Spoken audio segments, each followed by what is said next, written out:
Guys আমি আমার শ্বশুর বাড়ি আমি শ্বশুর বাড়ি গেছিলাম। শ্বশুর বাড়ি থেকে আমাকে আনতে গেছে সবাই মিলে, ঠিক আছে। আমার কথা চাকাটা লিক হয়ে গেছে, এখন সারানো হচ্ছে। স্টপ এইগুলো ভিডিও বানা। গাইস আমাদের চাকাটা নষ্ট হয়ে গেছে। এত ক্যান্ডিডেট তুলে যেতে চাকা লিক হয়ে গেছে। ক্যান্ডিডেটের না, তাহলে বক্তব্যটা বলে দাও একটু আপনি।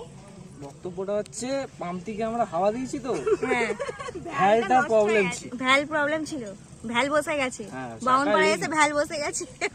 এই একটা মেকানিক শুধু টর্চটা ধরে আছে, আর একজন চাকা ধরে আছে, চাকাটা নষ্ট হয়ে গেছে। হ্যাঁ, তুমি কি করছো? আমি এখানে কিছু করছি না, বালি দিস ইজ আরে জানি না কোত্থেকে কলটাকে খুঁজে পেল, আবার হাত ধুচ্ছে। এইটা কল, আর এখানে আমার মা দাঁড়িয়ে আছে।